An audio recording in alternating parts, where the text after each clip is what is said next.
Imyaka ibiri yari igiye kuzura abafite ababo bafungiye muri gereza zo mu Rwanda batemerewe kubasura ku mpamvu z'imiterere y'icyorezo cya COVID-19 cyageze i Kigali ku itariki ya 14 Werurwe 2020. Birumvikana ko imyaka ibiri yari igiye gushira. Kuri urwego rw'igihugu rushinzwe imfungwa n'abagororwa RCS rwamaze gutangaza ko abafite ababo bafungiye muri gereza zitandukanye n'abari kugororerwa muri gereza zitandukanye ziri hirya no hino mu gihugu cy'u Rwanda bagiye kongera kwemererwa kubasura. Ni ibikorwa bizatangira kuwa gatanu tariki 25 Gashyantare 2022 nk'uko byatangajwe n'umuvugizi wa RCS CSP Peri Gakwaya Uwera mu kiganiro yagiranye n'itangazamakuru. Yagize ati gusura abafunzwe ndetse n'abari kugororerwa muri gereza zo mu Rwanda mu gihugu ati byasubukuwe, ndetse kandi hari amabwiriza yashyizweho agomba kugenda cyangwa se kugenga ibyo bikorwa. Yakomeje agira ati icyorezo kiracyahari ariko nk'uko n'ibindi bikorwa byagiye bifungura ubwandu bwa COVID-19 bugenda bugabanuka. Iyo mpamvu rero natwe nka RCS twatekereje ko dukwiriye gusubukura igikorwa cyo gusura abantu bakongera bagasura abantu babo. Nubwo rero ibikorwa bitandukanye byagiye bifungura imiryango, inzego zishinzwe ubuzima zikomeza kugira abantu inama yo kwirinda kujya ahahurira abantu benshi, guhana intera, kwambara neza agapfukamunwa ndetse no gukaraba n'amazi meza n'isabune. RCS itangaza ko imyiteguro yakozwe ndetse izo ngamba zose zizubahirizwa kuko hashyizweho ahantu ho gukarabira ndetse naho abantu basura bazajya bahurira n'abantu babo bagiye kureba ahamaze gutegurwa. Peri Gakwaya umuvugizi wa RCS rero akaba yagize ati ndetse n'ahandi hantu hahurirwa ati hakira abantu ati hagomba kuba hari nibura ahantu abantu 75% y'igikorwa kiberamo. Ati hakaba kandi intera ya metero 2 hagati y'usura n'usurwa kandi abambaye neza udupfukamunwa. Yakomeje agira ati twarahateguye ndetse n'ahantu bakarabira ati harateguye neza, hari amazi meza n'isabune n'imiti yo gukaraba mu ntoki. Ati cyambere no gukomeza kwirinda icyorezo cya COVID-19, ibikorwa bigakorwa ariko twubahiriza amabwiriza y'inzego zishinzwe ubuzima. Mabwiriza mashya agenga ibikorwa byo gusura abafungiye muri za gereza agena ko umuntu umwe ari we wemerewe kujya gusura ufunzwe. No kuvuga ko bitandukanye nuko byakorwaga mbere ya COVID-19 aho nk'abagize umuryango bashoboraga kujyana gusura umuntu wabo ufunzwe. Ugiye gusura rero abafunzwe asabwa kwandika email ubuyobozi bwa gereza uwo muntu afungiyeho, akamenyesha igihe azagendera no mu gihe habayeho impinduka zituma ahindura gahunda akaba yabimenyesha. Kubari muri gereza rero uzaba atarakingiwe ntiyemere gusurwa, ndetse n'abaje gusura basabwa kugaragaza icyemeza ko bakingiwe byuzuye ndetse bipimishije mu gihe kitarenze amasaha 72. Peri Gakwaya yakomeje kugenda abigarukaho. CSP Uwera Peri Gakwaya yavuze ko nubwo ibikorwa byo gukingira byashyizwemo imbaraga ndetse abagera hafi ku 100% bakaba barakingiwe, hari abantu 58 ngo banze kwikingiza COVID-19. Ati abantu hafi ya bose barakingiwe ariko kubera imyumvire ati hari abantu bagera kuri 58 banze gukingirwa COVID-19.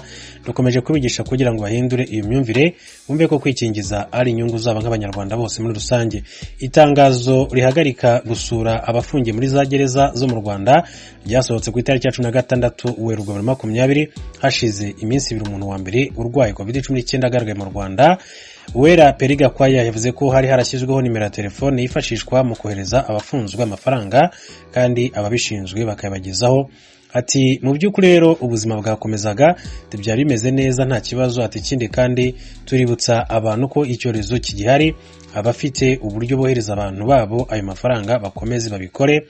Ati kuri ubu rero kujya gusura ufunzwe ntabwo byemewe, kugira icyo uvana hanze ngo kigere muri gereza. No kuvuga ko hemewe kujya kureba umuntu mukabonana mukaganira gusa.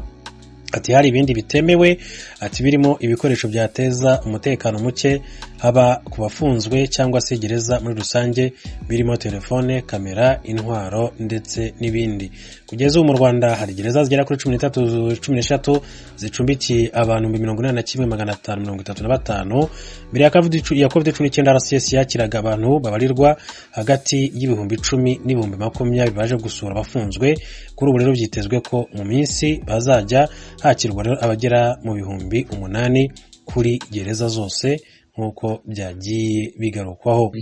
Duhereye mu Rwanda, komisiyo y'imibereho y'abaturage mu nteko ishinga amategeko irasaba umutwe w'abadepite kwihutira gushyiraho itegeko ryemerera abangavu n'ingimbi gukoresha uburyo bwo kuboneza urubyaro.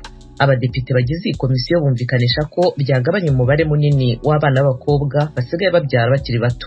Mugenzi wacu Asumta Kaboyi atugezaho iyi nkuru. Ubwo iyi komisiyo yagezaga raporo yakoze ku isesengura rya politiki y'igihugu yo kuboneza urubyaro ku nteko ishinga amategeko umutwe w'abadepite, iyi komisiyo yagaragarije inteko rusange ko iki kibazo cy'ubwiyongere bw'abaturage giteye inkeke, ariyo mpamvu hakwiye gushyirwaho izindi ngamba ziyongera ku zari zisanzweho zahangana nacyo. Abagize komisiyo basanga politiki yo kuboneza urubyaro yashyizwe mu mwaka w'ibihumbi 2012 yari igamije kuboneza urubyaro hakoreshejwe uburyo bushya bugezweho ku bagore bageze igihe cyo kubyara bari hagati y'imyaka 15 na 49 no kongera uruhare rw'abagabo muri gahunda yo kuboneza urubyaro. Kugeza ubu iyi komisiyo yagaragarije ko iyi ntego itaragerwaho, cyane cyane ku byerekeranye n'uruhare rw'abagabo mu gushyigikira iyi gahunda yo kuboneza urubyaro. Imibare itangwa na Minisiteri y'Ubuzima yerekana ko abagabo bagera ku 3500 aribo kugeza ubu bamaze kwitabira gahunda yo kuboneza urubyaro bakoresheje uburyo bwo kwifungisha. Komisiyo yagaragaje ko mu ngendo yakoze yasanze abagabo benshi bagaragaza ko badashobora kwemera kwifungisha burundu kuko batinya ko baba biyemeje kutazongera kubyara ukundi. Komisiyo ikavuga ko mu myanzuro yafashe hari usaba Minisiteri y'Umuryango kwihutisha ubukangurambaga bugamije kongera umubare w'abagabo bitabira kuboneza urubyaro. Presidente wa komisiyo y'imibereho y'abaturage mu nteko ishinga amategeko Depite Uwamariya Odeta yasobanuye ko kuringaniza imbyaro ku bagabo bitagarukira gusa mu kwifungisha burundu, ariko abagabo bafite uburyo butandukanye bashobora kubonezamo urubyaro, gukoresha udukingirizo, bashobora gufasha abagore babo kubara, hari uburyo butandukanye. Ntabwo ari ngombwa ko bakoresha kwifungisha burundu, cyane cyane ko imyumvire iracyagaragaza yuko iyo bifungishije burundu bituma hari n'izindi nshingano badashobora gukora neza. Twabiganiriyeho Minisante itubwira yuko nta n'ingaruka bigira, ahanini biba ari perception, ari imyumvire. Minisante rwose yatugaragarije ko nta mbogamizi zirimo. Undi mwanzuro watanzwe n'usaba inteko ishinga amategeko kuvugurura itegeko rigendanye n'ubuzima bw'imyororokere yo mu mwaka w'ibihumbi 2016 hagashyirwaho iryemerera ingimbi n'abangavu kuringaniza imbyaro. Depite Uwamariya Odeta: iyo byumvise byateye umwana usanga kwigishwa kuva bakiri batoya uburyo birinda, ariko n'igihe bidakunze ko yirinda akaba azi ko ashobora kwigoroka kugira ngo no gutwara inda gusa y'imburagihe, ahubwo ashobora no kurwara indwara zitandukanye zirimo no kuba yakwandura n'ubwandu bwa sida. Kuri uyu munsi iri tegeko ritari ryavugururwa ngo abangavu ku mugaragaro bemererwe kuba baboneza urubyaro. Uyu munsi ibibazo byaza ngaruka n'ubundi turabifite bitari bikeya.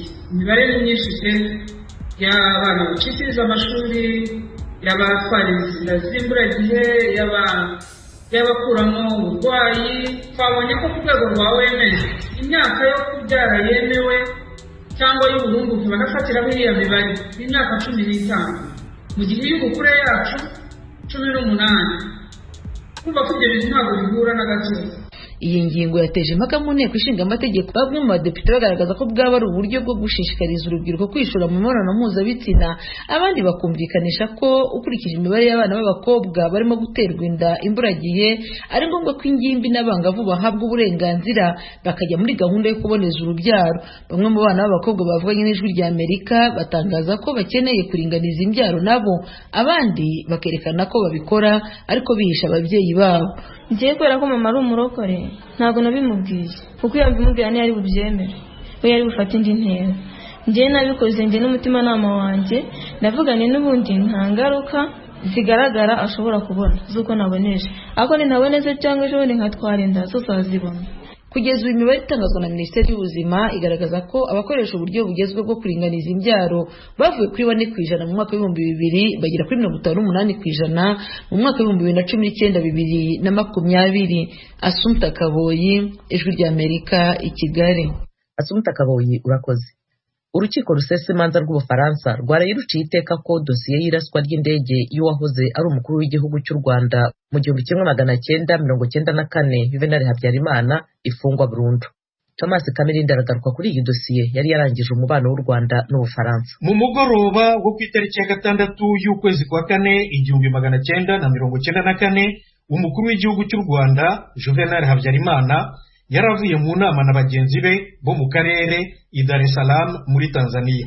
Mu ndege ye yari mucyuye harimo na perezida w'u Burundi Cyprien Ntaryamira na bamwe mu baminisitiri n'abajyanama bari babaherekeje. Indege iri hafi kugera ku kibuga i Kanombe yarashwe na misile ikiri mu kirere irashwanyagurika, abari bayirimo bose uko ari 12 barapfa, barimo abaderevu bayo 3 bose b'Abafaransa. Abayirashe ntibigeze bamenyekana.